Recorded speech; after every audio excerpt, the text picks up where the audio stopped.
A word, if you would, good sir. This place, it is within the realm of Eorzea.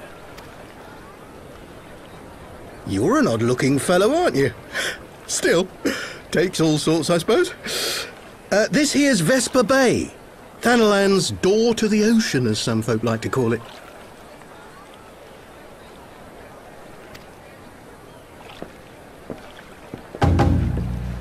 Am I to understand from your answer that I have indeed arrived in Eorzea?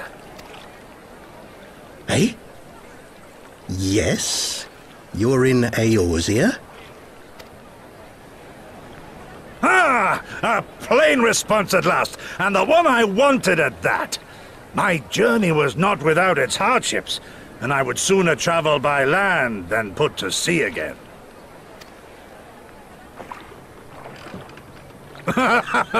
You do not believe that so small a bark could bear me across the ocean? Such timid little sailors. I had but to set my course and set my jaw till I made port.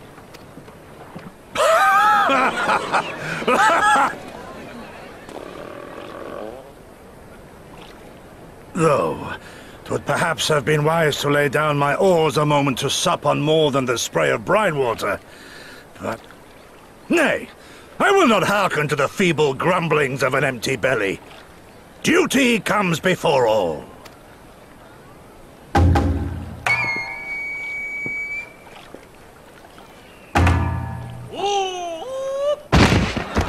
Good God, man! Are you all right?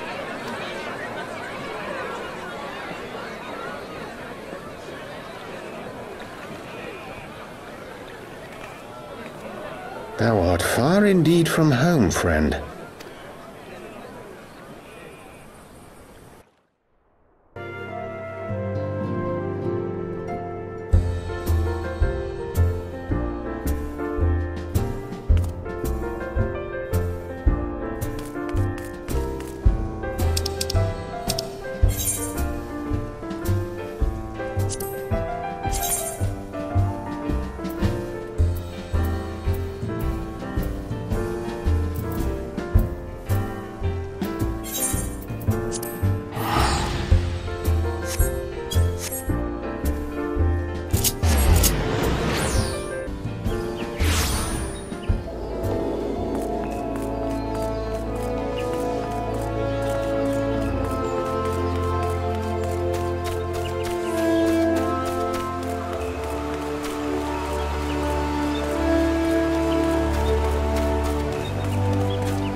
Dear friends, pray accept my heartfelt thanks for your efforts in defense of Gridania's borders. I would fain dwell longer on my gratitude for the support of the Alliance, but the situation at Belsar's Wall demands that we forego such pleasantries.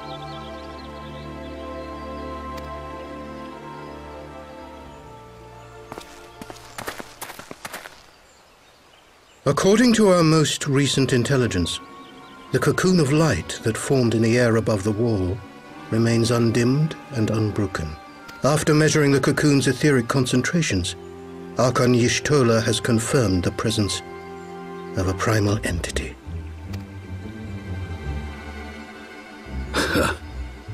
So we must assume that Ilbert's thrice damned god is indeed trapped within. And what news of the Imperials? They're not like to ignore such a spectacle. Sir, a Garlean airship was observed making an approach, but the vessel was destroyed when it drew near. The Empire appears to have made no subsequent attempts to reach the object.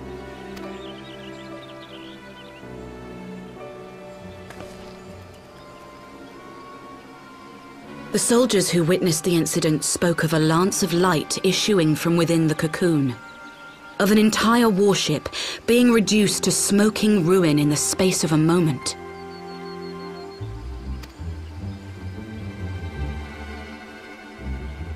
Veterans of Contato, meanwhile, likened the destruction to that wrought by the fiery wrath of Bahamut. We could face another calamity.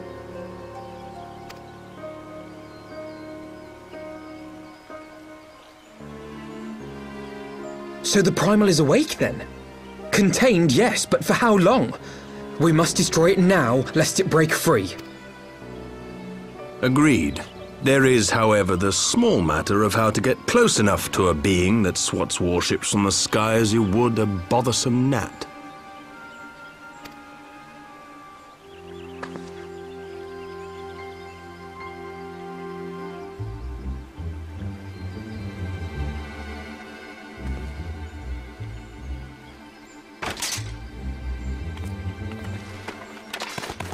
Is this truly so complex a puzzle? Or have you no stomach for the obvious solution? What in the hells are you doing here? A pleasure to see you too, Garland. Now, if you'd be so kind as to explain to these good people why you should be begging me for my assistance, that would be most appreciated.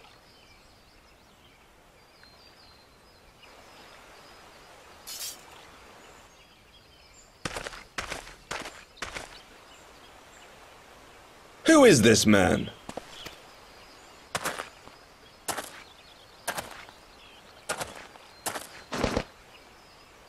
Oh, how terrifically rude of me. Nero Tolskeva, former tribunus of the 14th Legion of the Garlean Empire. These days, however, one might say that I'm something of a free agent. What do you want, Nero? I was getting to that. Although you already know what I'm about to propose, old friend. As you have rather belatedly realized, within that frail binding lurks an entity alike in strength to the great Bahamut, and the only force in existence which might conceivably contend with such a foe is the very creation which captured the Elder Primal in the first place. I speak, of course, of Omega. Omega? That hulk has been gathering dust beneath the plains of Contato since the Allagans breathed their last. And none alive knows how to wake it. I'm sorry. Do you understand who it is with whom you have the privilege of speaking? I'm Nero Tolskeva, Master Engineer, the mechanical genius who restored the Ultima weapon to full operational capacity.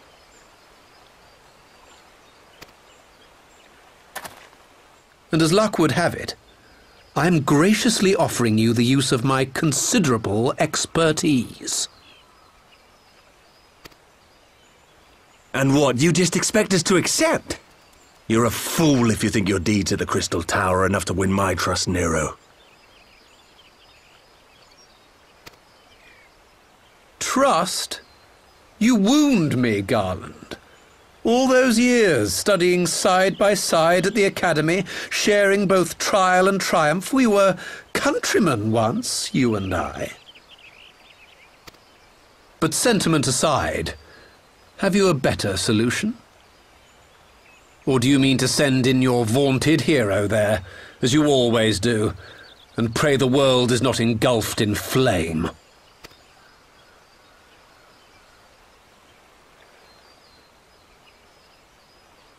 Let us approach the problem in a rational manner. Does not the fact that Omega slumbers in stasis point to the existence of some overriding technology? A means of control? I would ask a question, if I may. Nero, was it not?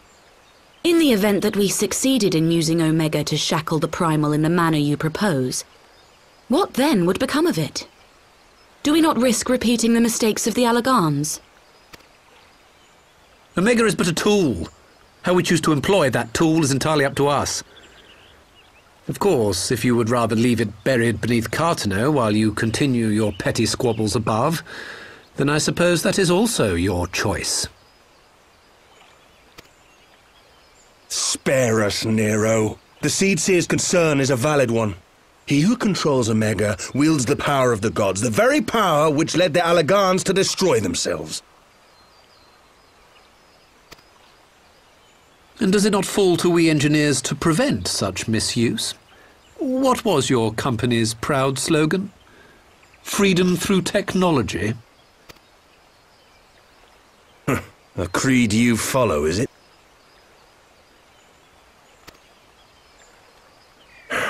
What say you? Do we take this villain at his word?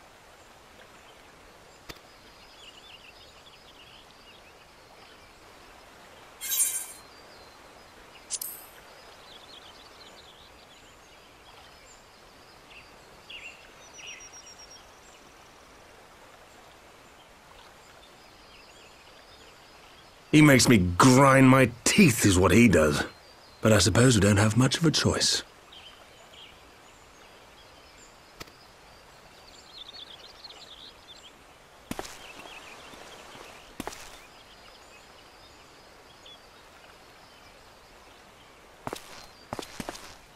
Would the Council be willing to entrust this matter to a pair of former Imperials?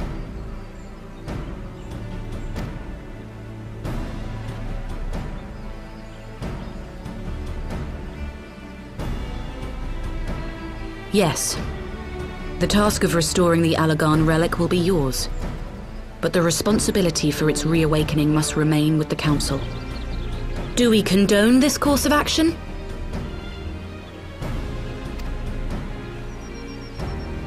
Aye. 'Twould seem we do.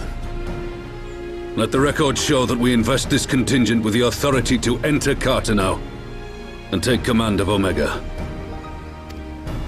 Cid, I appoint you leader of the expedition.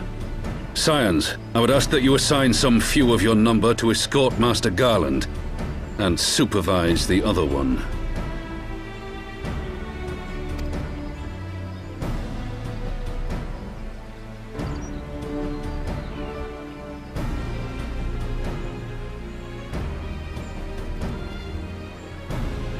We should be happy to oblige. The politics of Contato being what they are, I dare say our neutrality will prove useful in avoiding any unnecessary entanglements.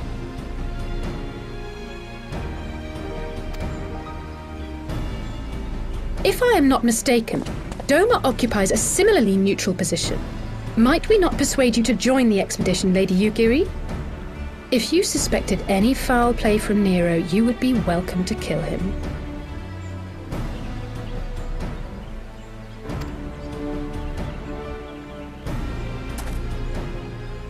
My blade is yours.